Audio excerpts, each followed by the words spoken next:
Welcome to the Night Club, guys. It's your host, the Night Wrencher. Now, it's been a solid 10 months since the last time I updated you guys on what I've been doing with the LS Swap Dodge.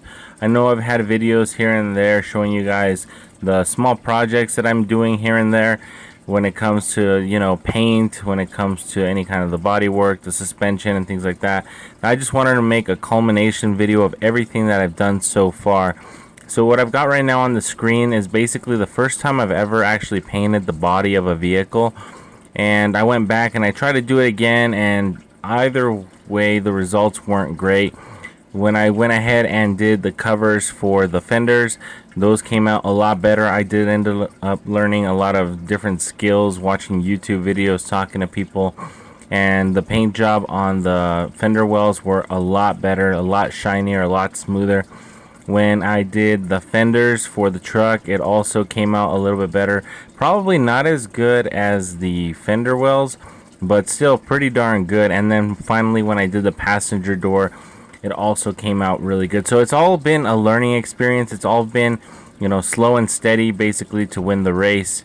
I'm not any kind of painter or any kind of body guy by trade, so I have no idea what I'm doing, and I'm kind of just learning it as I go along. That's why I haven't really made any kind of how-to videos when it comes to that, because it's just not something I feel comfortable trying to teach other people, because I just don't know anything about it myself. I try to focus on things that I know, like suspension, carburetors, things like that, because at least that way when somebody has a question, I can have the correct way to answer it. What I'm showing you guys right now is actually this really crappy Bedliner that I picked up. I think it's called Bed Armor by Duplicolor. I picked it up at the auto parts store, and it's actually really hard to install because it's just so slimy.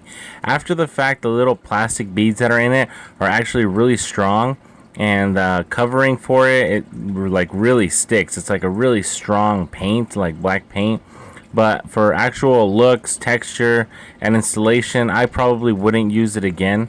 What I ended up using for the front bumper was a type of spray-on bed liner that I use. Not specifically Raptor liner, but it's something similar, a lot cheaper, and it seems to do the job just fine. When it came time to do the inner fenders, I didn't have too much of a difficulty reinstalling them. A lot of the holes didn't line up, and if you guys remember, I did end up redoing the core support and adding new metal, so those holes actually had to be re-drilled. The next thing that I had to tackle was probably the suspension in the back. I did end up installing the bed, but I have no footage of me installing it. Also, that's not the actual bed that we're going to be working with. That's actually a different bed that we're going to be removing and then installing a different one. So when I removed the springs, I ended up building brand new spring packs. Not brand new as in I bought it brand new. Like, I went ahead and took two of my spring packs together, and I actually meshed the spring packs together to fit kind of like a custom setup that I wanted on the truck. And right now I was running 8 leaves on each side. After I figured out how to bend them to get the lift that I wanted, I went down to 6 springs on each side. And now that I've driven on it and I feel how harsh the ride is, I'm probably going to go down to 5 springs on each side. And then, it's just a work in progress, fine-tuning the suspension. The front suspension isn't that bad. I left the stock springs that are on there, but it looks like somebody messed with it before, and it has one more spring than normal. As you guys know, I did swap to the Ford 8.8 rear differential. That has a 5x4.5 pattern, which wasn't a big deal because this truck used to have the mid to late 70s Dana 44 that was a full-time axle. And originally I was going to keep the full-time axle, and then I realized that the bearings on that axle are actually really, really weak, as well as the drive shaft's going to be spinning. And if I get a drive shaft that doesn't perfectly balance with my engine, I'm going to get some vibrations on the highway. And the least thing that I want to do is add more unnecessary harshness and vibrations to the body. So I ended up swapping the front axle with a typical axle from an 80s Dodge. It's a CAD axle with the center axle disconnect, and that one ends up being a 5x5.5 pattern instead of 5x4.5. So I ended up having to get conversion spacers for my axle, and so now I have 4 matching tires all the way around finally. The front bumper I actually started earlier this year. It ended up just being a bunch of square tubing and a black plate.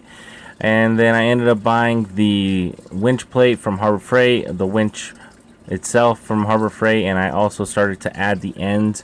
This was a project that took me about 4 nights, and it wasn't terribly, difficult. I was able to do this on my garage. I was able to just use a welder, a couple drill bits, some pens, a little bit of cardboard to get all the template, and then most of the bumper was all there. It's not very, how you say, functional in terms of like you being able to pull on it directly, but it's not designed to do that. It does have D-rings set up now, and it has the winch, and the winch itself is fastened directly to the frame. So if I ever need to pull on it, I can pull on it directly from the D-rings instead of trying to worry about damaging the bumper. Most of the sheet metal for this bumper is actually just for decoration. It's really not for anything else. Maybe a little bit to block the wind noise from the bottom of the cab, but not much more than that. It's not anything too crazy. Overall, the install was pretty quick, pretty easy. Like I said, probably about 10 hours worth of work, and the winch works perfectly. I do like the way it functions. I try to pull my other W100 with it, and it was just parked there in first gear, 4-wheel drive, and with the e-brake on. And I had mine with the e-brake on, and what ended up happening was that I had to stop trying to pull it because my truck ended up being pulled by the W100 instead. So I'm going to need to work on my weight a little bit.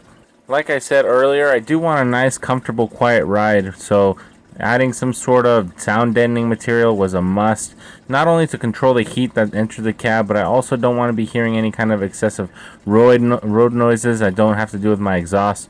How I'm basically going to plan out my exhaust when I finally get around to finishing it up, I'm going to go ahead and just make it loud enough so I can hear my shifts, but not much more than that. I don't want to be obnoxious, I don't want to be annoying, and I want my truck to run like a normal truck would. I don't want it to sound super annoying, and I don't want to bother other people on the road, but at the same time, I do want it to sound strong, I do want it to sound nice, and adding a little bit of sound deadening material does help me accomplish that goal. Another thing that I decided to do, I decided to eventually pull off my Holley 650 in place of a Demon carburetor. The Demon in question is one that I actually filmed early on this year. It's a Demon 625 vacuum secondary carburetor. I had never tuned a vacuum secondary carburetor on my truck, so this was actually a first for me. Overall, I'm actually very happy. It did take a lot of tuning. I did have to change the primary metering block and install an adjustable metering block, but it was all part of the game, and it ended up running really nice. So far, it's been my favorite carburetor so far, but I know there's a little bit left in it, and I do have to eventually tune it all out. I'm actually running 69 jets in the front, 65 jets in the back, compared to my old Holley 650, which was actually running 67 jets in the front and probably like 58 jets in the back. I haven't actually gone into the secondaries too much, and because this is a vacuum secondary compared to my old double pumper, I was able to see specific AFRs just by moving the throttle. The vacuum secondary is going to take a little bit more tuning, but that's all part of the game. That's really why I really like carburetors.